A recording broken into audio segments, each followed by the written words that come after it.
آج ہم جاوید نامہ میں اقبال اور نیٹشے کی ملاقات کا حال آپ کے سامنے رکھنے والے ہیں۔ اور اقبال نے کیا خوبصورت اس چیپٹر کا نام رکھا ہے جاوید نامہ میں کہ مقام حکیم المانوی نیٹشے، جرمن فلسفی نیٹشے کا مقام۔ آپ کو یاد ہے نا جبریل و ابلیس کی جب نظم ہم نے کور کی تو اس میں جبریل علیہ السلام نے ابلیس سے پوچھا تھا کیسا ہے جہان رنگ و بو، یہ رنگ و بو کی کائنات کیسی ہے؟ اب کیا ہم یہ کہیں کہ جبریل علیہ السلام رنگ و بو کی کائنات سے ناواقف ہیں؟ ارے نہیں، اللہ تعالیٰ کے جلال، ان کے قہاری کے آگے کون سا رنگ ٹھہر سکتا ہے؟ وہ بے رنگ ہے، ڈوب کر ہر رنگ میں، یعنی تمام رنگ جب اکٹھے ہوتے تو جیسے سفیدی، نور، روشنی پیدا ہو جاتی ہے، اور نور بہت تیز پھینکا جائے تو تمام رنگ ختم ہو جاتے ہیں۔ تو یہ رنگ تو شاید بھی کسی کمزوری ہی کی نشانی ہے۔ تو اقبال نے جب نیٹشے سے ملنے کا مقام چنا تو وہ برزخ ہے، نہ زمین نہ آسماں، نہ زمین نہ جنت و جہنم، مگر ان دونوں جہانوں کے درمیان اس کا مقام رکھا۔ اور اس کی بنیادی وجہ یہ ہے کہ نیٹشے جو کہ ان کا ایک پسندیدہ فلسفی ہے، مفکر ہے، اس سے وہ باغ میں نہیں مل رہے۔ اور اس سے باغ میں کیوں ملیں؟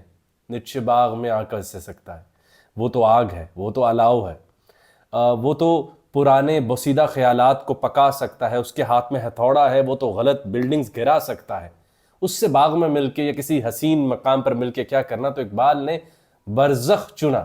اور اس کی ایک اور وجہ ہم بعد میں بھی آپ کے آگے رکھیں گے کہ اقبال نے کہا کہ وہ لا الہ میں لا میں ہی عاجز آ گیا، اس کو نہ کہنے میں لذت آنے لگ گئی۔ تو شاید نہ کہنے کی وجہ سے غلط خداؤں کے خلاف، غلط مذاہب کے خلاف، کمزور خداؤں، بونے خداؤں کے خلاف کھڑا ہونے کی وجہ سے وہ لا کی پکار سے برزخ تک تو آ گیا، لیکن وہ جو جنت اور ظہور لینا تھا اللہ کہہ کے، عبدہو کہہ کے، وہ شاید اس کے نصیب میں نہ آیا۔ یہ بھی ہم آپ کے آگے رکھتے ہیں۔ اور اقبال جب ان سے مل رہے ہیں تو یاد رکھیے کہ مولانا جلال الدین رومی ان کے ساتھ ہیں، اور اقبال پھر ایسے ہی پوچھتے ہیں ایک آدم کو دیکھ کر جس کی آنکھیں عقاب سے بھی زیادہ تیز ہیں اور اس کا چہرہ سوز جگر کا گواہ تھا۔ آپ کو یاد ہوگا ہمارے برخوردار کی نظم پر جب احمد جاوید صاحب نے اس کی اوپر گفتگو فرمائی تو کہا کہ نیٹشے کا چہرہ بھی ایک تصنیف تھا، اس کا چہرہ گواہی دیتا تھا کہ وہ اضطراب میں ہے، وہ بے چین ہے، وہ آگ سے دوستی کر بیٹھا ہے، وہ الاؤ کے ساتھ کھیل کود میں مصروف ہے، اس نے اپنے آپ کو نرمی سے، پھولوں سے دور کر لیا ہے، وہ کائنات کو اب کی بار محبت سے نہیں مگر قوت سے بچانا چاہتا ہے۔ ہر لمحے اس کا درد بڑھ رہا تھا۔ اب آپ یہ بات دیکھیے کہ ہمارے تو درد بھی ایک حد تک ہی جاتے ہیں، پیروں کے درد اور سروں کے درد اور بل نہ جمع کرانے کے درد اور پیٹرول مہنگا ہونے کا درد۔ اس کے ذمہ ایسا درد تھا جو ہر لمحے بڑھتا ہی چلا جاتا تھا اور کم نہ ہوتا تھا، اور وہ اس کی وجہ سے کائنات کی ٹاکسسٹی اور ایسی باتوں میں اور نارسس جیسی وہ سطحی نفسیات دانوں والی ٹرمنالوجیز میں نہ آتا تھا، مگر وہ اس درد کے سر پر پاؤں رکھ کر اور عظمت کا سفر تیزی سے طے کرتا تھا، کیونکہ وہ فریڈرک نیٹشے تھا، وہ عام آدمی تھوڑی تھا کہ غموں کے بوجھ تلے دب جائے، وہ تو غموں کو نیچے رکھ کے اوپر کھڑا ہوتا تھا۔ آگے دیکھیے کیا لکھا ہے کہ نہ جبریل ہے، نہ جنت ہے، نہ حور ہے، نہ خدا، انسان ہے کہ جو خواہش مند جان سے جلتا رہتا ہے۔ میں نے رومی سے پوچھا یہ کون ہے، تو مولانا جلال الدین رومی اقبال کے مرشد نے کہا یہ جرمن دانا نیٹشے ہے۔ ان دونوں جہانوں کے درمیان اس کا مقام ہے، اور اس کی بانسری میں پرانا نغمہ ہے۔ کون سا پرانا نغمہ؟ جی وہی پکار جو اس نے دسپوک زراتوسترا میں اٹھائی تھی، God is dead، وہی جو آ کے ابراہیم علیہ السلام نے کہا تھا کہ یہ بڑے بت سے پوچھو، وہی جو آقا دو جہاں سرکار دو عالم محمد مصطفیٰ صلی اللہ علیہ وآلہ وسلم نے جب لات منات اور عیزیٰ کو خیر بات کہا تھا عرب سے، یہ پرانا نغمہ ہے اس کے پاس۔ یہ کن پر اعتبار کر بیٹھے ہو؟ یہ کن کو پکار رہے ہو؟ یہ حاجت روا نہیں ہے، یہ مولائے کائنات نہیں ہے، یہ پتھر بت کشا، یہ پتھر جو ہیں یہ تمہارے مشکل کشا نہیں ہے، یہ دور نہیں کر سکتے، یہ تو ہاتھ میں آ رہے ہیں، یہ کیسے خدا ہو سکتے ہیں؟ اور وہ جو تمہارے خیالات کے تحت تمہاری عقل نے اگر کوئی بنا ہے وہ بھی غلط ہے۔ ہم تو اس اللہ کا ذکر کر رہے ہیں نا جو وحی کی صورت میں عقل کے پاس آیا، نہ کہ جس کو عقل نے تنہائی میں بیٹھ کے ایک بلند سی شے نہ بات۔ اللہ اکبر۔ اقبال کو یہاں پر مولانا جلال الدین رومی نے کہا کہ یہ حلاج ہے، بس اس کو سولی پر نہیں لٹکایا گیا، اس نے پرانی بات انا الحق نئے انداز میں کی. جیسے منصور حلاج نے کہا کہ حق تو شاید بس میں ہی ہوں، اس نے بھی سارا اعتبار آدم کی طرف کر دیا. اس نے دوبارہ اعتبار آدم پر کیا اور اس آدم سے تنگ آ گیا. جیسے میں نے پہلے کہا وہ ہتھوڑا لے کر آیا تھا، اس نے کہا تھا نیٹشے نے یہ ریپیئر نہیں ہو سکتے، ان کو ڈھا دو، ان کو نصیحتیں کرنا چھوڑ دو. یہ کتنی بڑی بات نیٹشے کی ہے. اور یہ جو گلا سڑا آدم ہے، یہ جو معاش کا مارا، سی وی کا مارا، سرمایہ دارانہ نظام کا مارا، یہ جو کیپٹلزم کا غلام، یہ جو جمہوریت کے اندر ووٹ ڈال کے 5 سال آزاد ہو جانے والا نظام سے کہ ٹھیک ہے اب بھاڑ میں جائے، میں تو پروٹیسٹ بھی نہیں کرتا، اس گلے سڑے آدمی کو نصیحت سے ٹھیک کرو گے؟ اس کو گرا دیا جائے، نیا آدم تخلیق کیا جائے، وہ بہتر ہے. اس کی بات بے خوف اور اس کے افکار عظیم تھے. اہل مغرب اس کے گفتگو کی تلوار سے 2 ٹکڑے ہو گئے. آپ جانتے ہیں ہم نے نیٹشے پر کئی گفتگو کر رکھی ہے، تو اس کی تشریح وہاں پہ دیکھ بھی سکتے ہیں. اور یہاں جو اہم بات کی، اس کے ساتھ ہی اس کے جذبے کا تعاقب نہ کر سکے. اس میں 2 معنی مجھے سمجھ آتے ہیں. ایک کہ نیٹشے کے بہت پاس کوئی نہ آ پایا، بہت کم دوستوں کا ذکر، محبوبائیں تو رہی نہیں، خواہش انہوں نے بہت کی. میرے خیال سے وہ اتنی آگ میں تھے کہ کوئی پاس نہ آ پاتا تھا، یا اتنی رفتار میں تھے کوئی ساتھ نہ چل پاتا تھا. اور یہ ہر انٹلیکچوئل، ہر جینیس نے اس مشکل سے گزرنا ہے کہ اس نے تنہائی کو کاٹنا ہے. ہر کتاب آپ پڑھ ہی نہیں سکتے ساتھ کوئی بیٹھا بات کرتا رہے، آپ کو خاموش ہو کے کتاب سے بات کرنی ہے. یہ بھی نیٹشے کے نصیب میں تھا. تو وہ تعاقب نہ کر سکے اور اس نے اس کو پاگل قرار دے دیا، اور عشق و مستی سے بے نصیب عقل مندوں نے اس کی نبض نفسیات دانوں کے ہاتھ میں دے دی. آپ خود دیکھیے، جس آدمی نے پہاڑ نہ دیکھا وہ ٹیلے کو پہاڑ کہے گا، جس نے دریا نہ دیکھا ہو وہ ندی نالے کو سمندر کہے گا.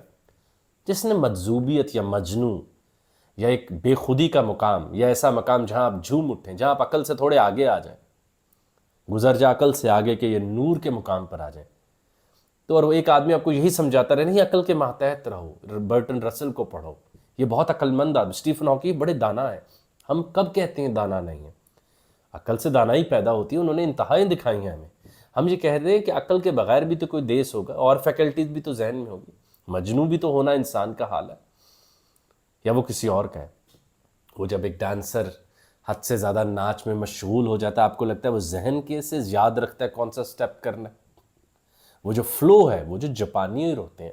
چلے جو بدھسٹ 2 بلین ہیں جو یہ کہتے ہیں کہ وہ عقل کے بغیر زندہ رہ کے دکھائیں گے، موت کے تجربے سے بھی آپ کو ریکر کر کے دکھا دیں گے. ان سے بھی ایک دفعہ پوچھ کے دیکھیے کہ عقل کی حدود کیا ہے. تو جو لوگ عشق و مستی و مجذوبیت و جنون سے ناواقف تھے، انہوں نے اس کی جو نبض ہے وہ نفسیات دانوں کے ہاتھ میں دے دی. اور ایک نفسیات دان کیا کرتا ہے؟ استاد مرشد احمد جاوید صاحب فرماتے ہیں کہ نفسیات دان کا سب سے بڑا کام یہ ہوتا ہے کہ آپ کی وہ رینج آف ول کو کم کر دے. آپ عظیم تھے، آپ کو اچھا کر دے. آپ کائنات کا سفر کرنا چاہتے تھے، آپ کو چھٹیوں پہ ناران کاغان بھیجنے کے لائق بنا دے.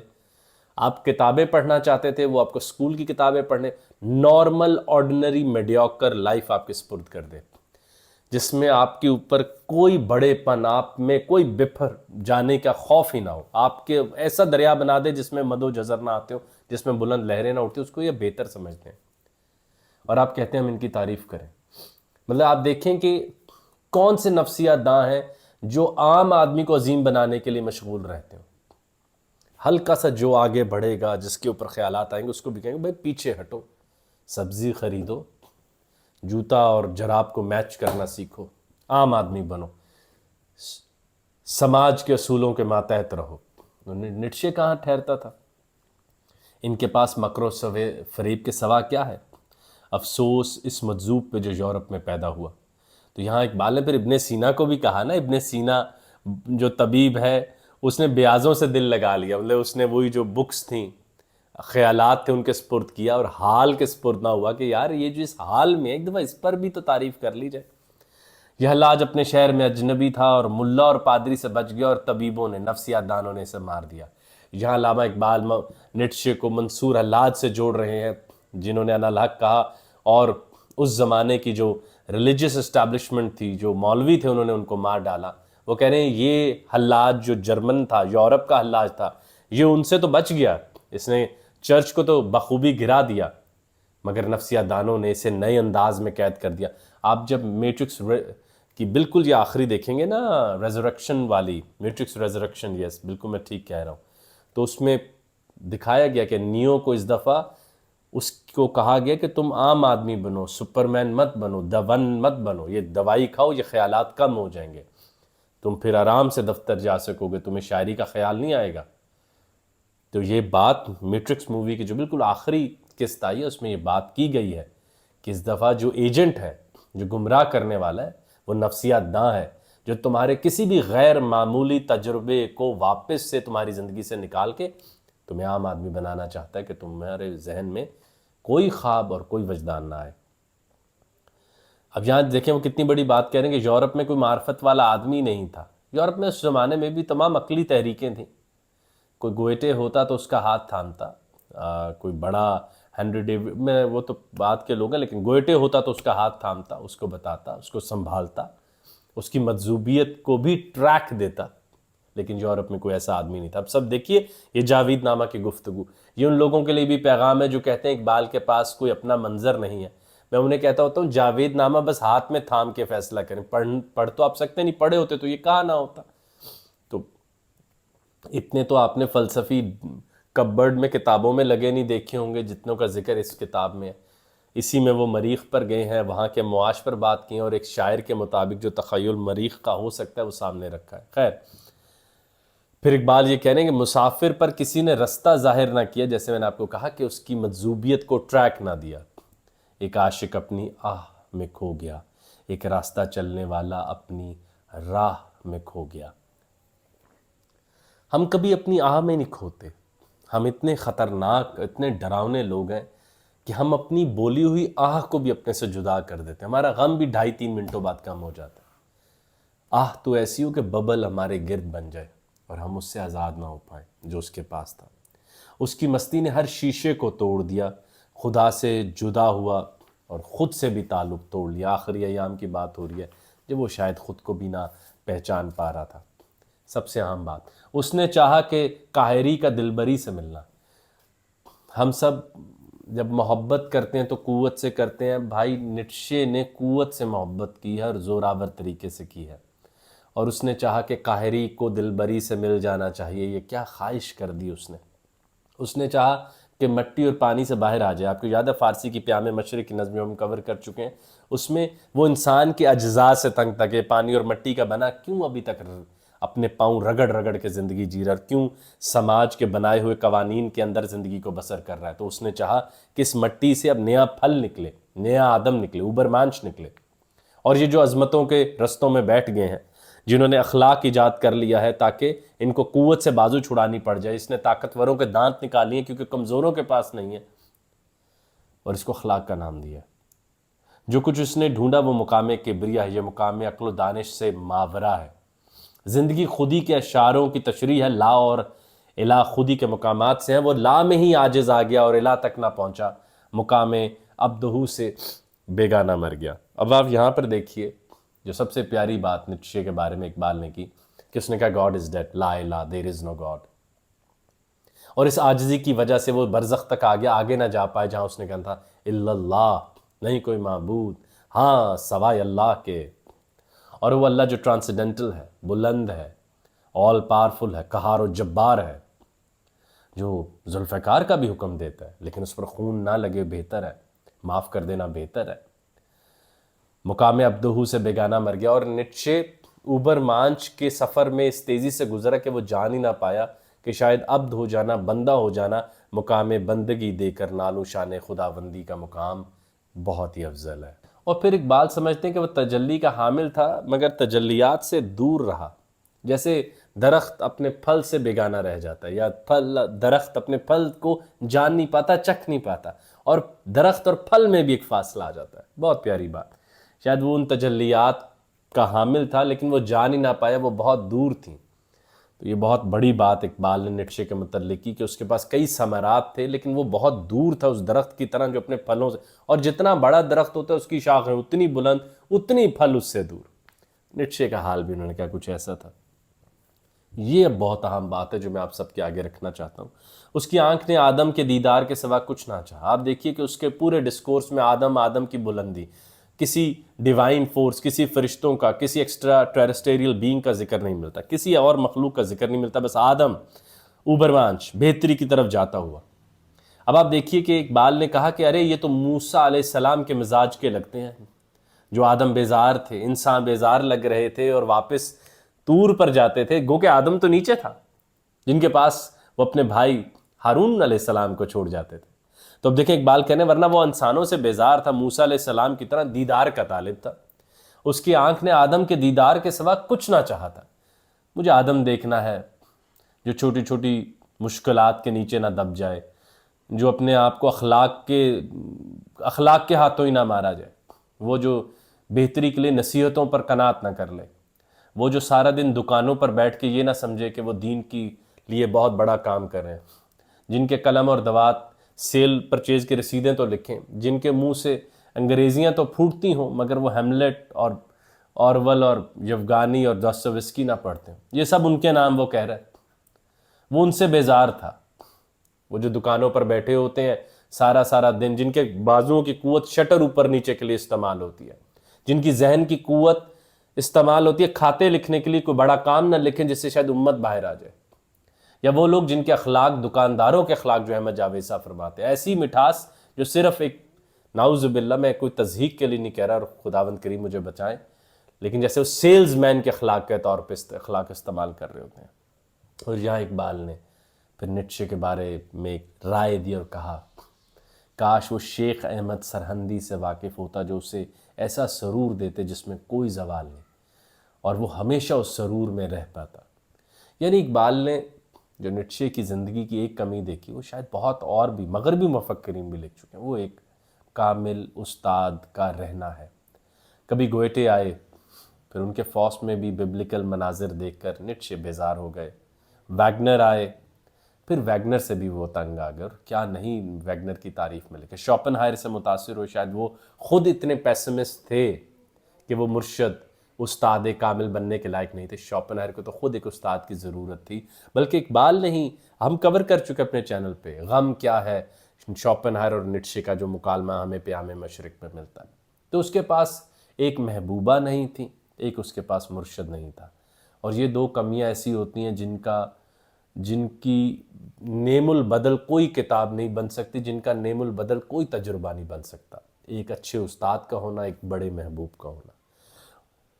اب جہاں مولانا رومی اقبال کو نصیحت کریں کہ اس کی عقل اپنے آپ سے گفتگو کر رہی ہے، اپنے رستے پر چل کے اپنا رستہ بہتر ہے، قدم آگے رکھ کے وہ مقام آئے جس میں بغیر الفاظ کے بھی بات ہوتی ہے۔ اقبال کا منظر دیکھیں کہ جاوید نامہ میں جب نیٹشے سے بات چیت مکمل کیا تو یہ مولانا جلال الدین رومی کے ہی ایک منظر پر جاوید نامہ میں نیٹشے سے جب ملاقات ہوئی ہے تو اس میں اللہ حافظ مولانا روم کے الفاظ سے کہا کہ آؤ اس مقام پر چلیں جہاں الفاظ کے بغیر بات ہوتی ہے، اور رومی ان کا تو تخلص بھی خاموشی ہے۔